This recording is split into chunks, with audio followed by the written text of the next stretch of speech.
Thank you, Susan Welch, for leading us into a spirit of worship. Welcome to this worship service with the family of St. Andrew's Baptist Church in Columbia, South Carolina.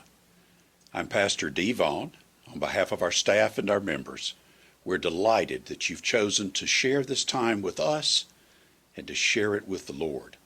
We pray that this will be a blessing to you and will help you move forward in knowing Jesus and living for Him. I want to invite all of you to sign in to the service, just to enter your name as a comment on this Facebook broadcast. It does us all good to know that we're surrounded by brothers and sisters in Christ who are worshiping with us. So please let us know you're here. It will help us all. Let me share some news with our church family. Right now, we are in the time of year when we emphasize missions in the state of South Carolina, and we're receiving the Janie Chapman and Beverly Greer offerings for state missions to help fund that very important work. Work with language groups, work in starting new churches, work in prison ministry, work in disaster relief. There's so many things that these offerings help to make happen right here in our state that are so important to the kingdom of God. Our church goal is $6,000. So far we've received just over $700, so we've just started. But you give and be a part of the solution of sharing Christ's love and doing His work here in the state of South Carolina. A very important day for you to circle on your calendar is Sunday, October 4th, 2 weeks from now. Our goal and our plan is to regather on that Sunday for one worship service at 10:30 in our sanctuary. Our Bible study groups will not convene yet. We are working on a plan to see if we can offer some of our Bible study groups a way to meet together in the large spaces of our building during the week, but not quite yet. Let's get going with worship, and we'll build on that as we're able to do it. But in that worship service, we'll be taking health precautions, and you can read about those in your messenger this week. Just practical steps that we want to take to keep everyone's health as safe as we possibly can. And please remember, if you're not ready to come back to church, if it's not yet safe or wise for you to be in a gathering of people, we will live stream those worship services on Facebook. We'll record them and broadcast them on YouTube. And if you don't have the technology to connect to YouTube or Facebook, you can request a DVD recording of the worship service that we will mail to you. We'll also help you get a DVD player if you don't have one. We don't want to leave anyone behind in the worship life of our church. So as we're thinking of gathering on the 4th, remember, if it's not yet good for you, that's fine. No one's going to give that a second thought. You follow your heart, your conscience, your doctor's advice, and we'll look forward to seeing you in safer days when they come. Okay. Let me tell you about the service that we're going to share today. Our Light Zone Band will celebrate the freedom we find in Christ as they sing Chain Breaker. John Harmon will share a message with our children. Fred DeFore will lead us in a season of prayer. Nancy Ulmer will remind us how personally God loves us and leads us as she shares a musical arrangement of Psalm 139. In today's message, as we continue the work of tearing down our idols, we'll look inside us to name some idols that often take up residence in our hearts. I believe God wants this service to accomplish something wonderful in your life. Open your heart and welcome His touch as we worship Him together. This is Chain Breaker by Zach Williams.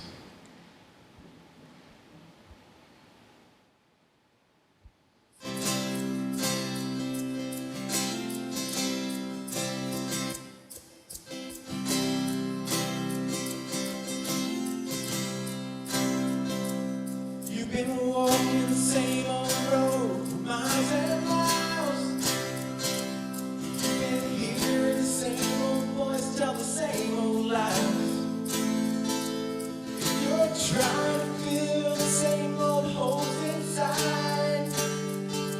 a better life. There's a better life. If you got pain, he's a pain taker. If you feel lost, he's a way maker. You need freedom, saving. He's a prison shaking savior. You got chains, he's a chain breaker. We've all searched for the light of day in the dead of night. We've all found ourselves worn out from the same old fight. We've all run to things we know just ain't right. Well, there's a better life. There's a better life. If you got pain, he's a pain taker. If you're lost, he's a way maker. You need freedom, a saving. He's a prison shaking savior. You got chains, he's a chain breaker.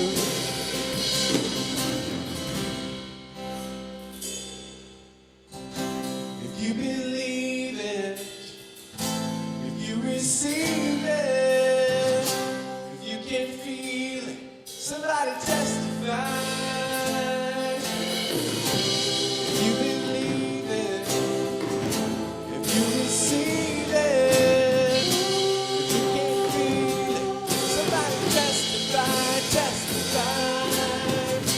If you believe it, if you receive it, if you can feel it, somebody testify. You got pain, he's a pain taker. If you feel lost, he's a way maker. If you need freedom, save it.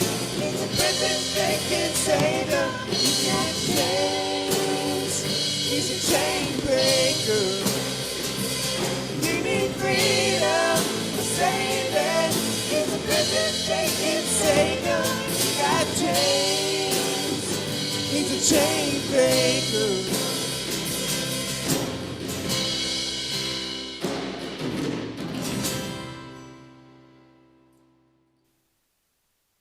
Well, good morning, everyone. I hope you've had a great weekend, and I'm especially glad that you've joined us here for worship today. So I've got a question for you to start off with. Do you know someone who gets easily distracted? You're probably all thinking of someone in our lives with this, but let me paint a picture for you. Let me tell you a story, see if this sounds familiar. So picture this. You're in the middle of a conversation with a friend. They're telling you a story, and mid-sentence, they just stop talking. Like they forgot what they were going to say. And as you kind of look at them, their heads kind of turn sideways. And they're staring into space. And you're left there wondering, what's the rest of the sentence? What's the rest of the story? What are they going to say? And so you turn to look and see what has captured their attention. And you look and you find a squirrel. That's it. A squirrel has taken their attention away. You know, I've been on both sides of that story. I have been the person listening to a friend and had that person stop mid-sentence because they got distracted by something else. And I do have to say I've been that person who's been telling a story and I stopped midway through and forgot to finish because I got distracted by something that was around me. You know, at times we get easily distracted. It happens. But it happens not just in our everyday lives, not just when we're telling stories to people, but it happens in our spiritual life. Now, let's be honest. How many of you have caught yourself getting distracted when you're reading your Bible? Yeah. Okay.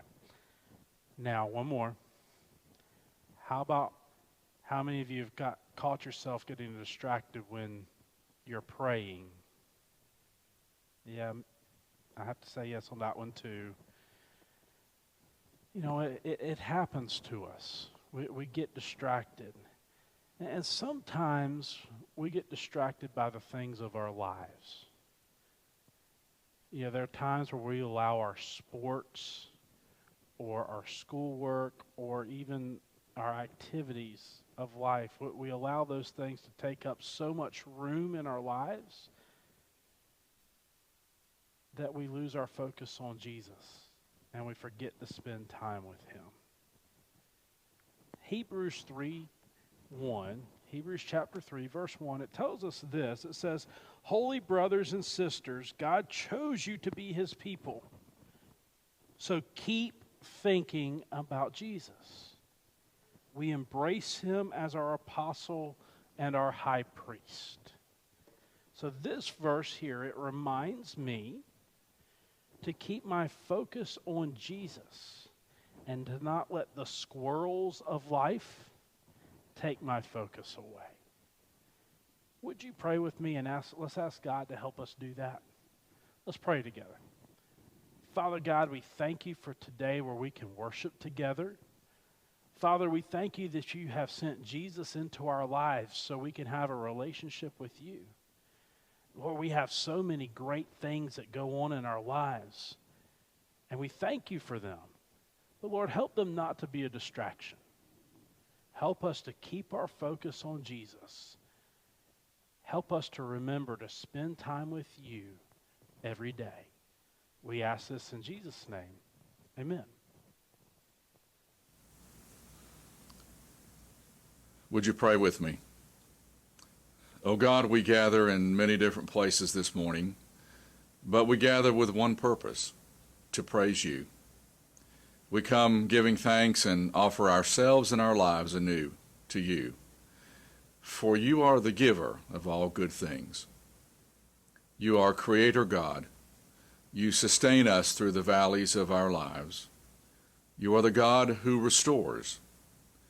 So as we are called to be more like Jesus our Lord, we find that we can center on hope, for our hope is in you. We are hopeful that friends and family who are ill for whatever reason will be healed. We hope that the time between now and when we can get back together will be short. We look to the future, and we know who holds time and plans and relationships and our lives. During these days, may we offer our hope, founded in you, to all with whom we come in contact. Bless us this day. In Jesus' name we pray. Amen.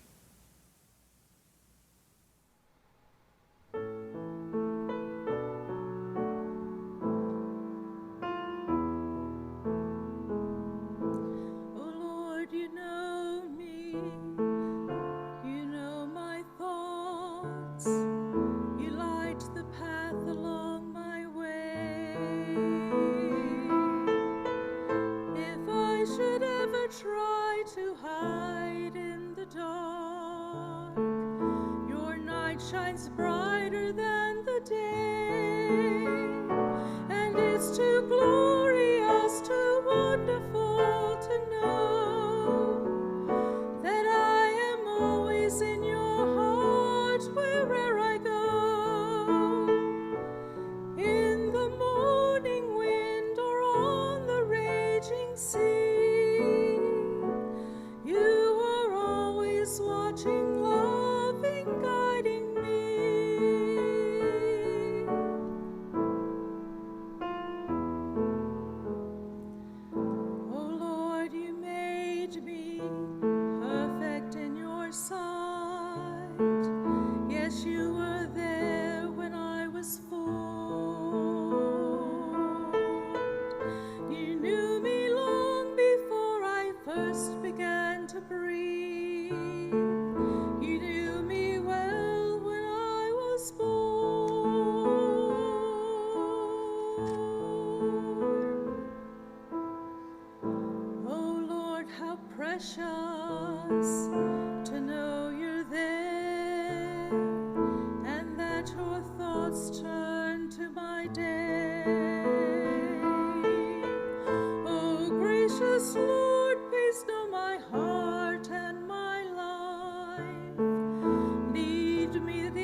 As background for today's message, I invite you to look in your Bible to Psalm 139.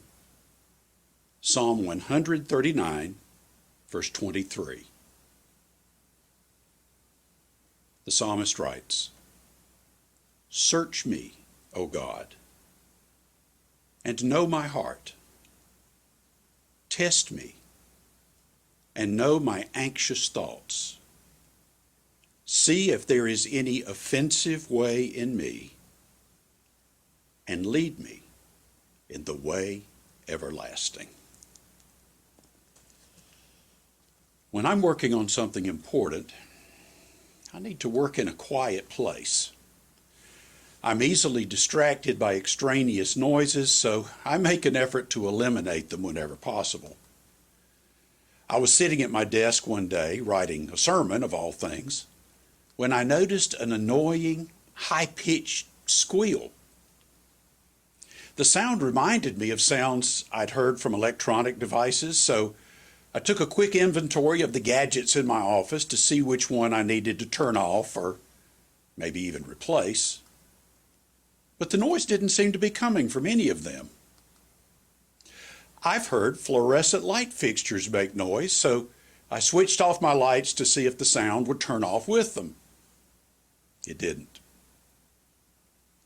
I temporarily gave up the search for a while to continue my writing, and then at some point I left my office to go to some other place in our building. That's when I realized something important. The sound had followed me. I still heard the same high-pitched buzz I'd heard in my office. That's when it dawned on me. The noise wasn't coming from anything outside me. The noise was on the inside. It was coming from my own ears. Though I hadn't applied for membership, I had been initiated into the tinnitus club. Last Sunday, we began a study of idolatry. Idolatry being allowing anyone or anything to take the place that rightly belongs to God in our lives. We saw how idolatry is a constant temptation for Christians, and that nothing less than our spiritual health and growth is at stake in how we deal with it. Today we're going to face a sobering truth which, if heard and heeded, can help us flee from idols and give God our best. Here it is. The noise that keeps us from hearing God's voice and answering His call often comes from inside us. We must be on watch constantly for people or causes or pleasures or vices around us that would gain a grip on our lives and steal our love and loyalty away from God. But I'm convinced most of our idols aren't out there at all. Many of the idols that are the toughest to find and tear down are in our own hearts, buzzing in the background and drowning out God's voice. The idols that stand in our hearts are too many to number.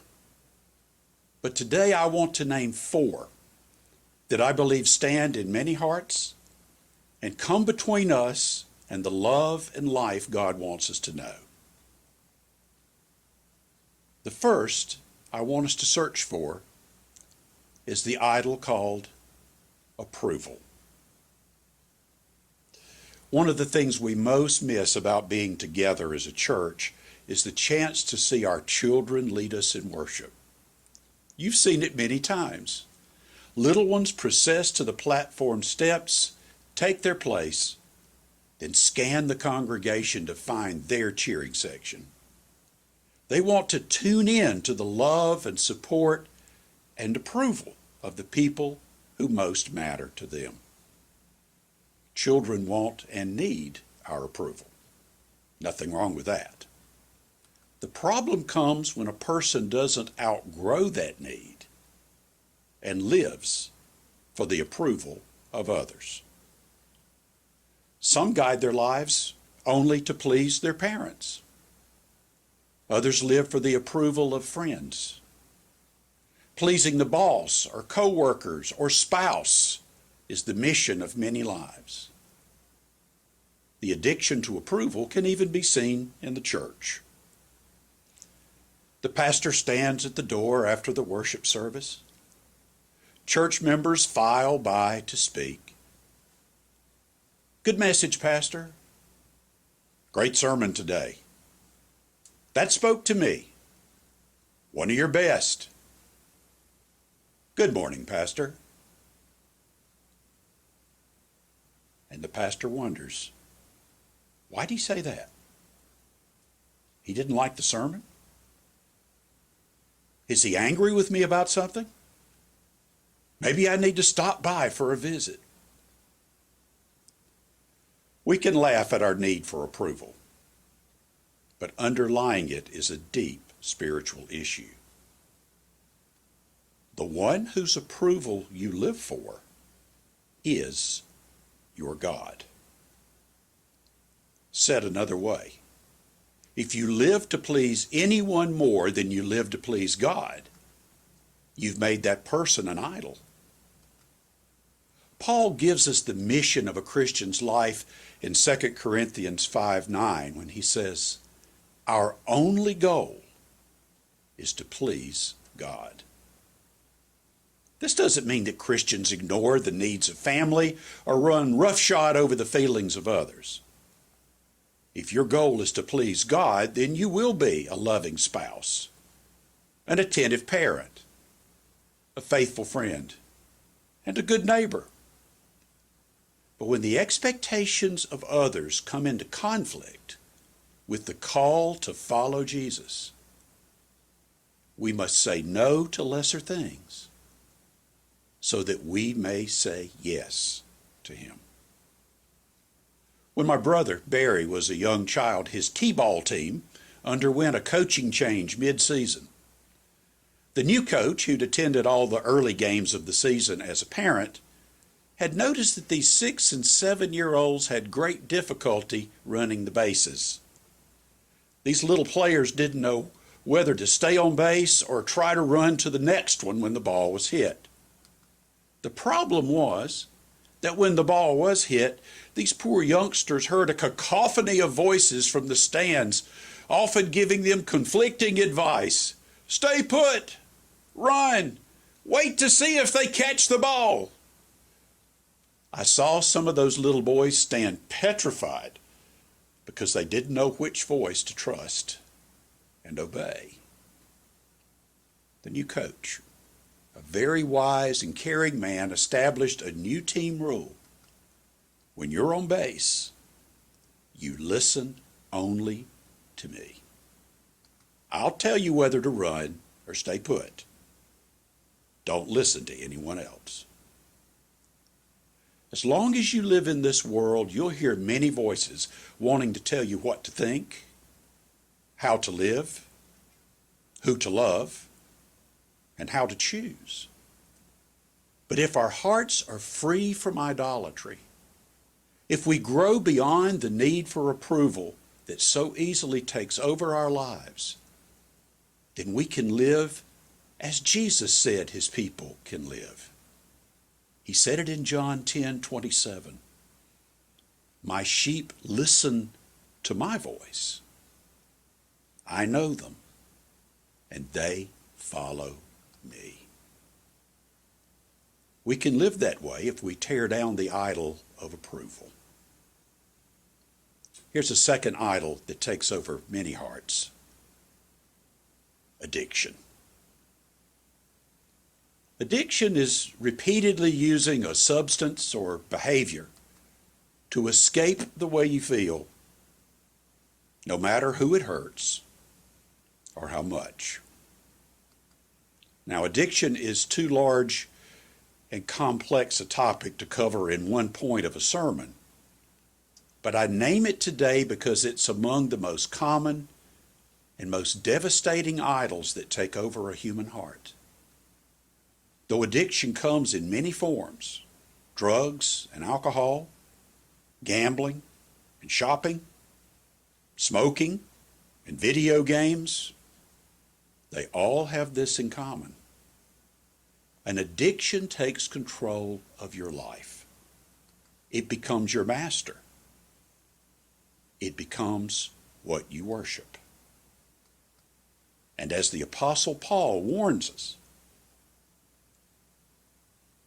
you are a slave to whatever controls you. As long as you're enslaved to addiction, you're not free to love God and live for Him. An idol has taken God's place. An idol that in time will destroy you, your future, and your relationships. I don't want to oversimplify the answer to addiction any more than I do the problem. You need help. You need the support of others. You may need professional guidance. You may have to keep an internal enemy at bay for the rest of your life. But at its spiritual roots, the road out of addiction, the key to tearing it down is the idol that enslaves you is this. As Peter tells us in his first letter, make Christ your Lord. Give Him a unique place in your hearts.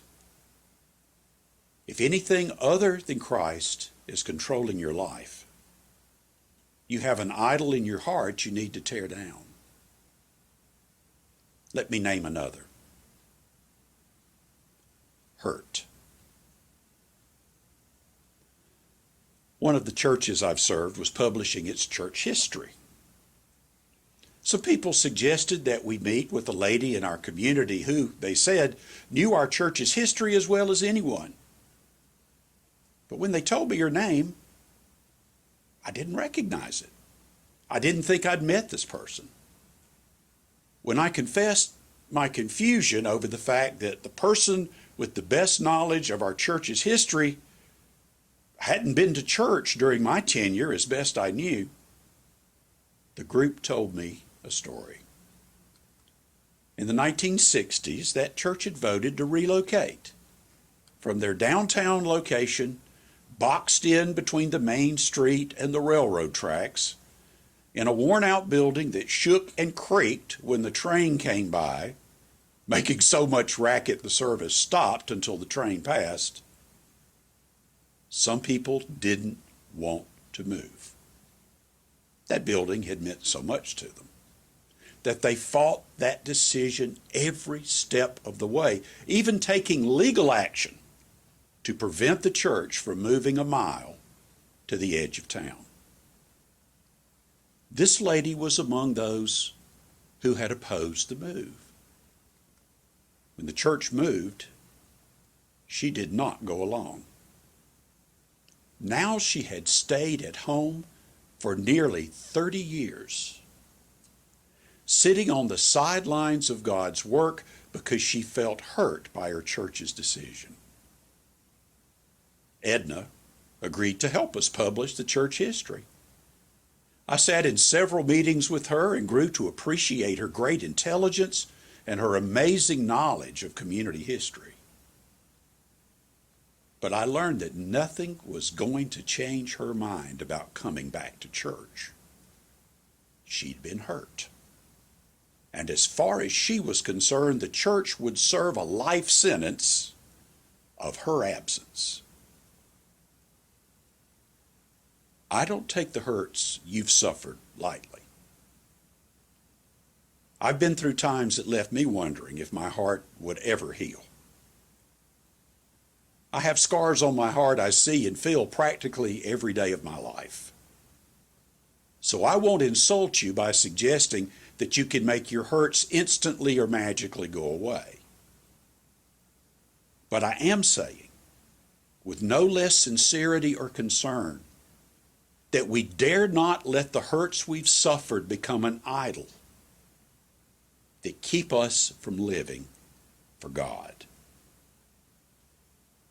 After his resurrection, Jesus appeared to his disciples as they were fishing.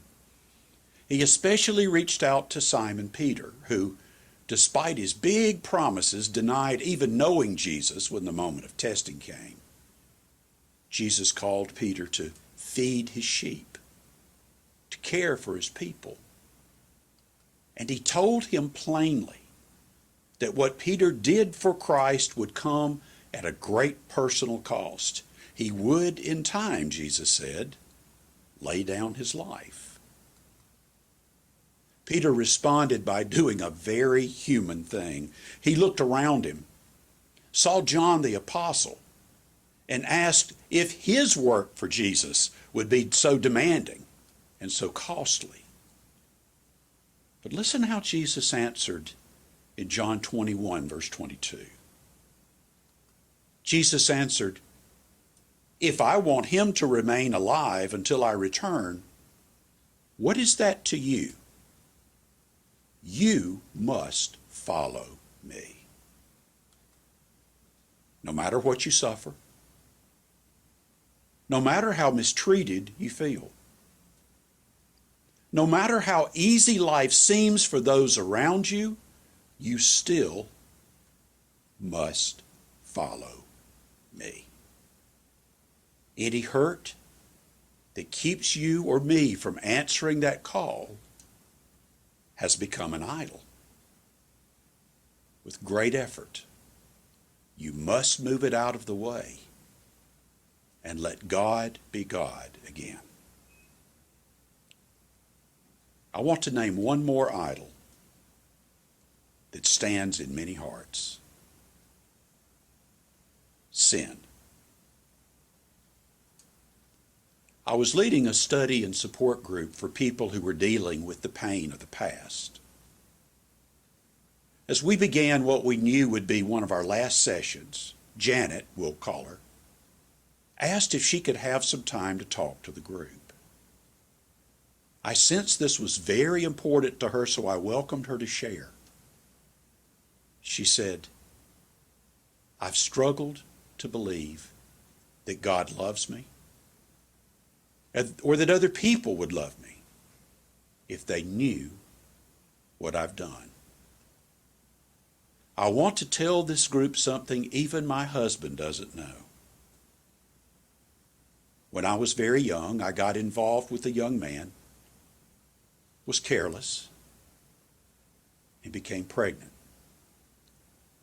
Seeing no possible way I could provide a decent home for a child, I gave my little girl up for adoption. I gave her away. I've carried the burden of that secret for 40 years. I felt a great deal of love from the members of this group. I told you my story to see if you can love someone who's done what I've done." The circle sat in holy silence for a moment. Then, beginning with one, then two, then more, the members of that group moved to Janet and embraced her, wept with her, and assured her of God's love and ours. Some people don't see sin in their lives. Some feel no need to be forgiven. But others, like my friend Janet, make their sin bigger than God. They believe their mistakes are bigger than God's grace. They live in guilt and fear because their sin has become an idol. If you've believed your sin is greater than God's grace, if you've made your sin an idol that pushes God and His love away, you don't have to let that idol stand a day longer. You can tear it down. You can be forgiven. You can be free. Why? Because as Paul writes to the Romans, Sin didn't and doesn't have a chance in competition with the aggressive forgiveness we call grace. When it's sin versus grace, grace wins, hands down. Like my ringing ears, the noise that's drowning out God's loving voice may be coming from inside you. Does an idol stand in your heart? By the power of God's grace, choose today that you will tear it down.